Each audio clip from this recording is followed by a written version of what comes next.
अस्सलाम वालेकुम dear students, उम्मीद करता हूँ कि आप सब लोग खैरियत से होंगे। मैं भी खैरियत से हूँ और आप सब की खैरियत के लिए अल्लाह ताला की ज़ात से दुआ गो हूँ। स्टूडेंट्स, आज भी मैं बीएस इंग्लिश के स्टूडेंट्स के लिए एक बहुत अच्छी वीडियो लेकर आया हूँ। बहुत अच्छा टॉपिक है जो मेरे ख्याल में आप सबके इंटरेस्ट का टॉपिक है और उम्मीद है कि आप सब लोग इस वीडियो को गौर से देखेंगे भी और इंशाल्लाह फॉलो भी करेंगे। स्टूडेंट्स, वीडियो में आगे बढ़ने से पहले मैं आपको ये ज़रूर बताना चाहता हूँ कि ये जो कि इस वीडियो के अंदर आप लोग देखेंगे, ज़्यादा ये वीडियो लंबी नहीं होने वाली है, बहुत ही छोटी सी वीडियो है, लेकिन इंशाल्लाह ये आपको बहुत सारी बातें आज क्लियर कर देगी।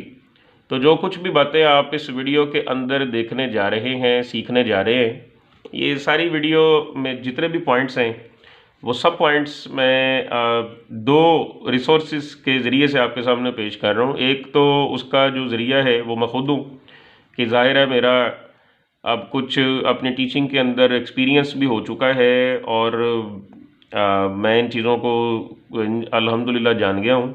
इसके अलावा भी ये चीज़ें जो हैं वो मुझे पंजाब यूनिवर्सिटी के हमारी बहुत ही फेवरेट टीचर हुआ करती थी। मैं उनका नाम नहीं यहाँ पर लेना चाहूँगा फॉर प्राइवेसी रीजंस, लेकिन उनके पास मैं डायरेक्ट चला गया पंजाब यूनिवर्सिटी में। ये आज से कोई 10-12 साल पहले की बात है, जब मैं पंजाब यूनिवर्सिटी में हुआ करता था। तो उनके पास मैं चला गया डायरेक्ट और जाकर उनसे सवाल किया जिन पर मैडम को बहुत हंसी भी आई। मैंने उनसे पूछा, मैम आप किन पेपर्स को A+ ग्रेड का पेपर समझती हैं और किन को आप अच्छे मार्क्स देती हैं। पहले तो मैडम बहुत ज़्यादा मेरी बात पर हंसी, उसके बाद उन्होंने जो फिर पॉइंट्स मुझे बताए, मैंने बाकायदा उन पॉइंट्स को नोट कर लिया और फिर कोशिश की कि अपने जो बाकी मानदा सेमेस्टर्स थे उनके अंदर मैं उन पॉइंट्स को फॉलो करूं और अल्हम्दुलिल्लाह उनकी बातें, उनके पॉइंट्स बहुत ही कारगर साबित हुए और मेरे नंबर अल्हम्दुलिल्लाह बहुत अच्छे आए। तो आज दिल में फिर ख्याल आया कि चलें जी अपने स्टूडेंट्स के साथ भी जो है वो मैं ये पॉइंट्स शेयर कर देता हूँ, क्योंकि अब अल्हम्दुलिल्लाह मेरे चैनल के ऊपर जो ट्रैफिक आ रही है वो सिर्फ पाकिस्तान से नहीं आ रही। अल्हम्दुलिल्लाह अब इस चैनल पर बांग्लादेश से, सिंगापुर से और फ़िलिपाइन वगैरह से भी बहुत ज़्यादा ट्रैफिक आ रही है और अल्हम्दुलिल्लाह इंडिया से भी ट्रैफिक आ रही है। तो मुझे लगता है कि स्टूडेंट्स के साथ ये पॉइंट्स ज़रूर शेयर करूं ताकि वो भी इनको अप्लाई करें और जनाब वो भी अपना CGPA इम्प्रूव करें और ज़बरदस्त करें। तो वीडियो को ज़्यादा लंबा नहीं करता जी, आपका ज़्यादा टाइम नहीं लेता। बस ये है कि गुजारिश है आपसे, रिक्वेस्ट है कि मेरे इस चैनल बुखारी इंग्लिश चैनल 786 को आप लोग ज़रूर सब्सक्राइब किया करें और अपने दोस्तों यारों के साथ इसको शेयर करें, क्योंकि ये इस तरह की बहुत सारी वीडियोस आपके सामने इंशाल्लाह लाता ही रहेगा। सर्दी और नज़ला ज़ुकाम वगैरह का मौसम है तो आवाज़ मेरी थोड़ी सी आज आपको भारी महसूस हो रही होगी, लेकिन कोशिश करूँगा आपको समझाने के लिए जितनी अच्छी आवाज़ निकाल सकता हूँ इंशाल्लाह निकालूँ। तो ये टॉपिक है जी हमारा, how to score A+ grade in BS English. BS English में A+ ग्रेड किस तरह से स्कोर करें। कुछ पहले जनरल पॉइंट्स हैं, लेकिन इनको इतना भी जनरल मत समझिएगा कि आप इनको स्किप कर दें और आगे चले जाएं। ये पॉइंट्स बहुत इंपॉर्टेंट पॉइंट्स हैं, लेकिन ये है कि इनको अगर आपने अच्छी तरह से समझ लिया तो मैं समझता हूँ कि अगले पॉइंट्स की भी आपको प्रॉपर समझ आ जाएगी, तो इन पर गौर ज़रूर कीजिएगा। मैंने आपको कुछ 2-3 जनरल चीज़ें बताई हुई हैं कि इनको ज़रूर अपनाइएगा, क्योंकि इनसे बहुत अच्छा इंप्रेशन मिलता है। फिर मैं चलूँगा अपनी असल बात की तरफ। तो सबसे पहले तो जनाब, क्या चीज़ें एग्जामिनर को भाती हैं आपके पेपर में और फिर क्या चीज़ें हैं जो एग्जामिनर को बहुत बुरी लगती हैं आपके पेपर में। तो नंबर 1 पे है जी लीजिबल राइटिंग। मतलब ये है कि आपकी राइटिंग पढ़ने के काबिल हो, रीडेबल राइटिंग में आपने लिखा हो, आपकी राइटिंग गंदी ना हो। राइटिंग अच्छी देख के यकीन कीजिएगा पढ़ने वाले का दिल बाग बाग हो जाता है, क्योंकि इंग्लिश की राइटिंग बहुत ही कम बच्चों की अच्छी होती है। उर्दू की राइटिंग काफ़ी ज़्यादा बच्चे अच्छी कर लेते हैं, क्योंकि ज़ाहिर है कि उर्दू पाकिस्तानियों की कौमी ज़ुबान है, तो वो अच्छी लिखेंगे, बचपन से ही लिखते आ रहे हैं। लेकिन इंग्लिश लिखने की जो हैबिट है वो उनके अंदर नहीं है, तो वो राइटिंग बहुत गंदी होती है। तो कोई अच्छी राइटिंग वाला जब एग्जामिनर के सामने जाता है तो उसका दिल बाग बाग हो जाता है। और ये समझ लें कि अगर उसने 10 में से आपको 5 नंबर देने थे तो वो 6 देगा, वो बहुत ज़्यादा खुश हो जाता है। बच्चा अपनी आधी जंग राइटिंग के ज़रिए ही जीत लेता है। गंदी क्या चीज़ लगती है एग्जामिनर को? ना समझ में आने वाली राइटिंग। यकीन कीजिएगा, ना समझ में आने वाली राइटिंग एग्जाम ज़हनी अज़ियत में मुब्तला कर देती है और उसका दिल नहीं करता पेपर चेक करने को। और बाज़ औक़ात तो वो छांटी कर रहा होता है बंडल में से कि पहले मैं अच्छी राइटिंग वाले पेपर चेक कर लूँ, गंदी राइटिंग वाले पेपर मैं एंड पे चेक करूँगा। हो सकता है गंदी राइटिंग वाले बच्चे ने बहुत कुछ लिखा हो पेपर में, लेकिन जब समझ ही नहीं आनी तो हमने उसको नंबर क्या देने। तो लिहाजा अपनी राइटिंग के ऊपर बहुत ज़्यादा तवज्जो दीजिएगा। राइटिंग अच्छी होगी तो एग्जामिनर पढ़ेगा, आपका कंटेंट देखेगा। बहुत अच्छी ना भी हो, रीडेबल राइटिंग हो। दूसरा जनाब पॉइंट आता है जी गुड प्रेजेंटेशन, मतलब कि आपका पेपर देख के पता चले कि पेपर बहुत ही नीट एंड क्लीन है, बच्चे ने मार्जिन लाइन का ख्याल किया हुआ है, हाशियों से कोई चीज़ भी बाहर नहीं जा रही। आप ये देखें, ये मेरे जो वीडियो है इसके इर्द गिर्द भी आपको 2 हाशिए नज़र आ रहे हैं जिनको मार्जिन लाइन्स कहते हैं। अब अगर फ़र्ज़ कीजिएगा कि मैं यहाँ से उठा के मार्जिन लाइन से आगे तक अपना जो कंटेंट ले जाऊँ तो वो कितना बुरा लगेगा।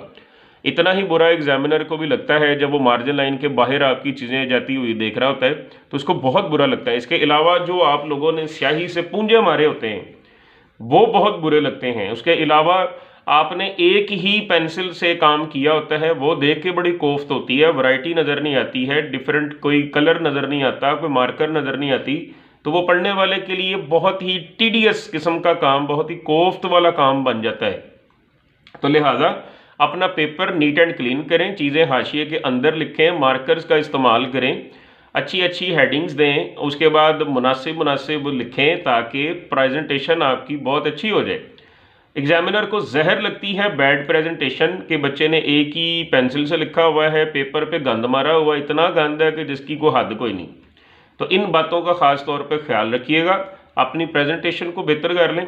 उसके बाद लास्ट पॉइंट है जी ओरिजिनल वर्क और सेम वर्क। याद रखिएगा जी, मैं मिसाल यहाँ पर आपको दूंगा कि एक एग्जामिनर ने एक बंडल खोला, उसमें से 70 पेपर निकले, 65 पेपर ऐसे थे कि जिन्होंने सेम आंसर लिखा हुआ है, और जब आपको एक ही जवाब 65 मरतबा पढ़ने को मिले तो आप अंदाज़ा लगा सकते हो कि एग्जामिनर की हालत क्या होगी और आहिस्ता आहिस्ता आहिस्ता आहिस्ता उसका टेम्परामेंट किधर जाएगा। हम बच्चे को क्लास के अंदर कह दें कि आप बेटे 3 बार इस पेज को पढ़ो, तो सिर्फ 3 बार पढ़ के उसकी हालत ख़राब हो जाती है, बच्चा बुरे बुरे मुंह बनाना शुरू हो जाता है, अक जाता है। तो ज़रा सोचिएगा कि जब हम 65 पेपर एक ही आंसर वाले पढ़ेंगे तो हमारी हालत क्या होती होगी। और फिर जब 5 पेपर ऐसे आ जाएं कि जहां पर ओरिजिनल काम किया हो, डिफरेंट काम किया हो और वैरायटी उस काम के अंदर नज़र आए, 2-3 किताबों की सर्च नज़र आए, नेट के पॉइंट्स नज़र आए, टीचर के पॉइंट नज़र आए, तो यकीनन पढ़ने वाले का दिल बाग बाग हो जाता है, वो बड़ा खुश होता है और ना चाहते हुए भी, चाहे कंटेंट ज़्यादा अच्छा उसको ना भी लगे, वो नंबर लाजमी ज़्यादा देता है कि चलो दूसरों से तो बेहतर काम है ना, उन 65 पेपरों से तो डिफरेंट काम है, तो वो डिफरेंट काम को बेहतर काम समझ के बहुत नंबर दे देता है। अब जनाब चलते हैं अपने की पॉइंट्स की तरफ जो आपको बताएंगे। Recipe of A+ grade in BS English. BS English में अगर आपने A+ ग्रेड लेना है तो उसकी तरकीब क्या है। जिस तरह कुकिंग में आप रेसिपीज़ वगैरह कंसल्ट करते हैं तब जाके अच्छी कुकिंग होती है, अच्छी डिश सामने आती है, बिल्कुल वैसे ही आप इन चीज़ों का ख्याल कीजिएगा तो देखिएगा कि इंशाल्लाह बहुत अच्छी रिपोर्ट आपके सामने आएगी। तो जनाब पहला पॉइंट है रेलीवेंस।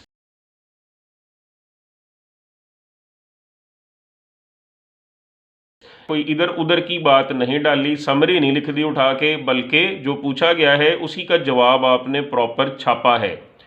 और इधर उधर की बातें करने वाले यकीन करें फिर इधर उधर ही रह जाते हैं, उनको अच्छे मार्क्स नहीं मिलते। तो रेलिवेंस का मतलब है जो पूछा जाए उसका जवाब दिया जाए और टू दी पॉइंट दिया जाए, ज़्यादा लंबी कहानियाँ नहीं डालनी। दूसरा पॉइंट है जी प्रॉपर स्ट्रक्चर, यानी आपके जवाब का एक प्रॉपर स्ट्रक्चर हो, एक प्रॉपर एक तंजीम के साथ आपने अपना जवाब लिखा हो। प्रॉपर स्ट्रक्चर क्या होता है? प्रॉपर स्ट्रक्चर जनाब ये होता है कि आपने अपने जवाब में तारुफ, ज़ाहिरी बात है पहले पैराग्राफ में करवाया हो, आर्गूमेंट्स वगैरह जो उसके ऊपर बहस है वो दरमियान में हो, नतीजा एंड पे निकलता है। लेकिन अगर आप नतीजा उठा के पहले डाल दें और आर्गूमेंट्स उठा के एंड पर डाल दें तो ये बेड़ा गर्क हो जाएगा, सारी स्कीम ख़राब हो जाएगी। तो आपने proper beginning, proper middle, proper and, जहाँ पे जो चीज़ आनी है वहाँ पे वो चीज़ रखी है, तो ये प्रॉपर स्ट्रक्चर कहलवाएगा और इसके बहुत अच्छा इंप्रेशन पड़ेगा, बहुत अच्छे मार्क्स लाएगा। उसके बाद जी पैराग्राफ्स बनाएं, अपने हर जवाब में पैराग्राफ्स बनाएं।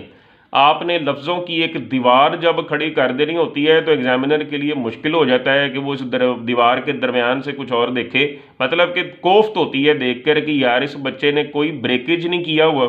सारा जो आंसर है 3 सफ़े लिखे हैं और पूरा सफ़ा ऊपर से लेकर नीचे तक 16-17 लाइनों में एक एक लफ्ज़ लिखा हुआ है, कहीं कोई ब्रेक नहीं, कहीं कोई स्पेस नहीं। तो यकीन कीजिएगा कि बहुत जल्द एग्जामिनर कोफ्त का शिकार हो जाएगा और ज़्यादा दिलचस्पी पढ़ने में नहीं दिखाएगा, और ज़ाहिर है नंबरों के अंदर भी वो फिर कोई ना कोई कमी करेगा। तो लिहाजा अपने जवाबात को पैराग्राफ्स में तकसीम कीजिएगा और हर पैराग्राफ तभी शुरू करें जब कोई जवाब का नया पॉइंट डिस्कस करना है। अगर एक ही पॉइंट जारी है तो आप एक ही पैराग्राफ रखिएगा, अगले पैराग्राफ तक उस पॉइंट को ले जाने की ज़रूरत नहीं है। ये पैराग्राफ बनाने की एक टेक्निक भी है कि जब नया पॉइंट आए तो नया पैराग्राफ भी आ जाए। और एक पैराग्राफ के अंदर याद रखिएगा 5 से 7 लाइनें काफ़ी होती हैं और एक जवाब भी 5 से 7 पैराग्राफ काफ़ी होते हैं। तो मतलब कोई नॉर्मल सा जवाब है, ज़्यादा डिटेल नहीं चाहिए तो 5 पैराग्राफ, और अगर लेंथी डिटेल चाहिए तो 7 से ऊपर काम ना जाए। नेक्स्ट जरा टेक्सचुअल रेफरेंसेस। तो प्यारे दोस्तों ये एक बहुत ज़बरदस्त किस्म की टिप है कि अगर आपने कोई आंसर लिखना है और आपको याद आ गया है कि जी नावल के अंदर इसके मुताल्लिक़ लिखी हुई हैं, आपने नावल से एग्जैक्ट वही लाइनें उठा और अपने पेपर में डाल दी, या ड्रामे से उठा ली या पोइट्री से उठा के डाल दी, तो यकीन कीजिएगा इसका पढ़ने वाले पर बहुत अच्छा असर पड़ता है कि जनाब बच्चे ने एग्जैक्ट चीज़ उठाई है, इसका मतलब इसने नावल भी पढ़ा हुआ है। और अगर फ़र्ज़ करते हैं कि आपने सारा नावल नहीं भी पढ़ा हुआ, तो इसके लिए आप नेट पर जाइए, अपना टॉपिक सर्च कीजिए और साथ में लिख दें कि जी कोटेशंस अबाउट फलां टॉपिक। तो वो जो भी टॉपिक आपका होगा उसके मुतालिक उस नावल से सारी कोटेशनें आजकल इंटरनेट के ऊपर अवेलेबल हैं, वहाँ से लें, उनको याद करें और एग्जैक्ट टॉपिक वाइज याद कीजिएगा कि इस टॉपिक की ये कोटेशन है, इस टॉपिक की ये कोटेशन है, इस टॉपिक की ये कोटेशन है। और वहाँ से जब आप आंसर लिखेंगे तो जो भी टॉपिक आएगा आपने उसी टॉपिक की कोटेशन एग्जैक्ट डालनी है। ख्याल रहे कि अगर आप एग्जैक्ट कोटेशन नहीं डाल सकते तो खुदारा फिर कोटेशन पर अपना हाथ मत आजमाइएगा, फिर जाने दें इस पॉइंट को। वरना अगर ये पॉइंट आपके पेपर में आ जाए तो यकीन कीजिएगा पेपर को 4 चांद लगेंगे और साथ ही आपकी डिवीजन को, पोजीशन को, CGPA को भी 4 चांद लगेंगे। अब जनाब अगला पॉइंट आता है इंटरटेक्सचुअल रेफरेंसेस का, यानी कि अगर आपने उसी राइटर का कोई और नावल पढ़ा हुआ है, कोई और ड्रामा पढ़ा है, कोई और उसकी पोइट्री पढ़ी है, वहाँ पर भी वही बात की थी उसने जो बात आपके पेपर में पूछी हुई है, तो आपको उस नावल की, यानी अपने सिलेबस के नावल के अलावा उस राइटर के किसी और नावल की वो लाइनें भी याद हैं, तो आप वहाँ से उठाइए और उनको भी असल नावल के साथ नीचे इंटरटेक्चुअल रेफरेंस बनाकर डाल दें। यकीन कीजिएगा इसका एग्जामिनर पर ज़बरदस्त इंप्रेशन पड़ता है कि में पढ़ता है या पढ़ती है और वो बहुत ज़्यादा नंबर देता है। तो इंटरटेक्चुअल रेफरेंसेस भी डालिएगा। A+ grade student textual references को लाजमी अपने पेपर में इंक्लूड करते हैं, आप भी कीजिए। उसके बाद जनाब लास्ट पॉइंट आता है, यानी कि लिटरेचर में ये रवायत रही है कि जो भी किताब, जो भी ड्रामा, नावल, प्रोज वगैरह वट एवर जो भी पब्लिश होता है उसके बारे में क्रिटिक्स अपने रिमार्क्स लाजमी देते हैं। क्रिटिक्स आप जानते हैं नकाद को कहते हैं। उसने उस किताब, उस काम के बारे में अपनी राय का इज़हार करना होता है और ये बहुत ही इम्पॉर्टेंट ओपिनियंस होते हैं। इनको भी आप अपने आंसर में शामिल कीजिए, इसके भी बहुत अच्छे मार्क्स आते हैं और पढ़ने वाले को इंप्रेशन जाता है कि ये बच्चा इंटरटेक्चुअल और टेक्सचुअल रेफरेंसेस के अलावा क्रिटिक्स को भी पढ़ता है, तो वो और अच्छा नंबर देता है, वो और अच्छे नंबर देता है, उसके ऊपर बहुत अच्छा इंप्रेशन पड़ता है। तो क्रिटिक्स भी आसानी से आपको नेट पर अवेलेबल हो जाते हैं। आप राइटर का नाम लिखें, बुक का नाम लिखें और साथ में लिखें कि जी क्रिटिक्स रिमार्क्स अबाउट फलां फलां बुक, तो आपके बहुत सारे क्रिटिक्स निकल आएंगे। आपको जो जो अच्छा लगे आप वो क्रिटिक्स की लाइनें याद करें और पेपर में लिखें, आपके बहुत अच्छे नंबर आएंगे। उसके बाद बात आती है स्टूडेंट्स ओपिनियंस कि मतलब कि आपका अपना भी अगर कोई उस आंसर के बारे में ओपिनियन है, कोई आपकी राय है, कोई आपका वैलिड किस्म का पॉइंट है जिसको आप साबित भी कर सकते हो, तो आप अपने ओपिनियन का इजहार भी कर सकते हैं। लेकिन याद रहे आप पेपर के अंदर आई का सीगा इस्तेमाल नहीं कर सकते। आप थर्ड पर्सन में बात कर सकते हैं कि जी it is this is a good point, this is a good novel, he does it, she does it वगैरह इस तरह की बातें तो आप लिख सकते हो। लेकिन आप ये नहीं लिख सकते कि I think this novel is very good. तो आप अपना सीगा, आई वाला सीगा इस्तेमाल मत करें। बाद प्रोफेसर साहबान कहते हैं कि जी आप अपना भी इस्तेमाल कर सकते हैं, लेकिन मेरी हदायत यही है कि आपने अगर अपने ओपिनियन का इजहार भी करना है तो आप डायरेक्ट बात मत कीजिएगा, इनडायरेक्ट बात कीजिएगा। डायरेक्ट बात आई थिंक और ये इस तरह की डायरेक्ट बात करना कि जी मैं ऐसे सोचता हूँ और करता हूँ, तो ये गलत होगा। आप कॉन्शियसली ज़रा काम कीजिएगा, और कॉशियस काम यही है कि आप इनडायरेक्ट बात कीजिएगा, आप डायरेक्ट बात मत करें। तो ये students it was all about scoring A+ grade in BS English. आप लोग अगर इन बातों को जहन में रखिएगा तो इंशाल्लाह ताला ज़रूर अल्लाह ताला की ज़ात से उम्मीद है कि आपके मार्क्स A+ वाले ज़रूर आएंगे। इंशाल्लाह नेक्स्ट वीडियो के साथ जल्दी आपकी खिदमत में हाज़िर होऊंगा। तब तक के लिए अल्लाह हाफिज़।